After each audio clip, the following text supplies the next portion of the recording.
السلام علیکم ویورز، آج ہم ڈسکس کریں گے کہ پنجاب اسمبلی کا ہنگامہ خیز اجلاس جو اختتام پذیر ہوا، اس میں آج مریم نواز کا شوق پورا کرنے کے لیے اجلاس جلدی بلایا گیا۔ اس کے بعد اجلاس کے اندر نعرے لگائے گئے، شدید نعرے بازی ہوئی اور وہ پاکستان مسلم لیگ کی جو جعلی مینڈیٹ ہے وہ لے کر آئے اور نواز شریف کی تصویریں ساتھ لے آئے۔ اور ایک دلچسپ بات یہ کہ نہ وہاں پہ نواز شریف آیا نہ شہباز شریف آیا، اور اس سے بھی دلچسپ بات کہ حمزہ شہباز بھی نہیں آیا۔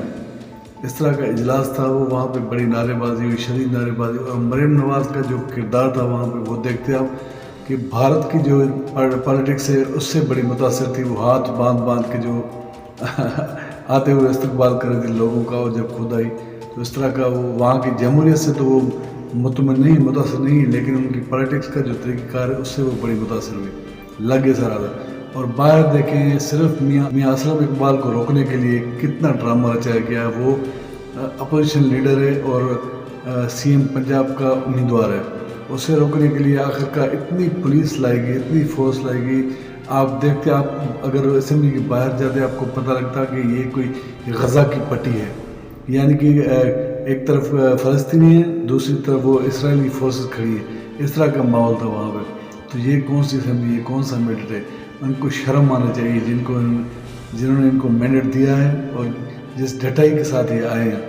اور ایک ایسے بندے کو منتخب کیا گیا ہے پنجاب کے سی ایم کے لیے جو خود اپنی سیٹ بھی نہیں جیت سکی، جعلی مینڈیٹ سے، جعلی فارم 47 لے کے وہ آ کے جو ہے سی ایم پنجاب بن رہی ہے۔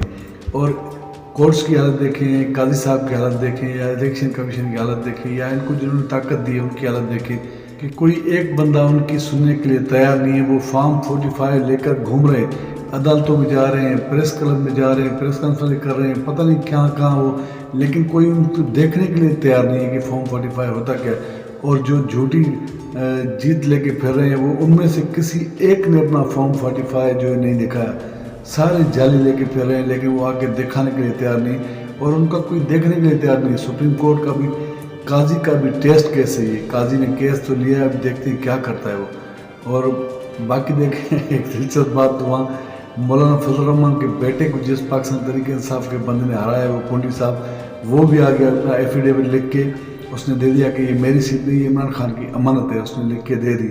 اور وہ مولانا کہہ رہا ہے کہ اور مولانا پاکستان تحریک انصاف کے ساتھ جو ہے وہ اتحاد کرنے کو جا رہے ہیں، اور اس کے بیٹے کو تحریک انصاف کے بندے نے ہرایا، وہ کہہ رہے ہیں دادلی یہ کس طرح کا، یہ بھی بڑا دلچسپ اتحاد ہوگا، اب دیکھتے آگے کیا ہوتا ہے۔ اور دوسری طرف اڈیالہ جیل سے عمران خان صاحب نے بھی پیغام بھیجا ہے کہ کوئی استحکام نہیں، کوئی خوشحالی نہیں، کوئی معاشی پلان نہیں، کچھ بھی نہیں، جب تک مینڈیٹ چوری کا یہ واپس نہیں کریں گے تب تک ان کے ساتھ کوئی استحکام، کوئی معاشی بحالی کا پلان نہیں ہوگا۔ اور دوسری طرف پیپلز پارٹی والے دیکھیں کتنی ڈٹائی اور بے شرمی کے ساتھ بیٹھ گئے۔ اب یہ آئے جمہوریت کو بچانے۔ سندھ میں کون سی جمہوریت آپ لوگوں نے چھوڑی ہے؟ سندھ کی جو حالت کی ہے وہ دیکھ لیں، آگے دنیا نے دیکھی ہے سندھ میں حالت کیا ہے۔ سندھ کی عوام جو ہے وہ رو رہی ہے، جس طرح سے آپ نے سندھ میں الیکشن جیتا ہے وہ بھی سب کو پتا کہ آپ نے کس طرح الیکشن جیتا ہے۔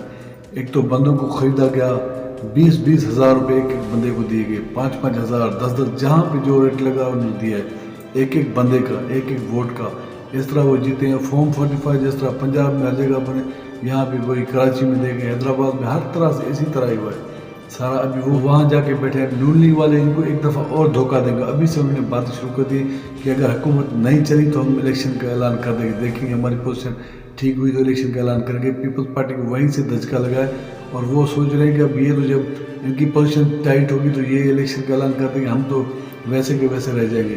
تو ان کے خدشات ابھی ہیں، اور وہ بھی سیٹوں کے لیے پیچھے پڑے ہوئے ہیں۔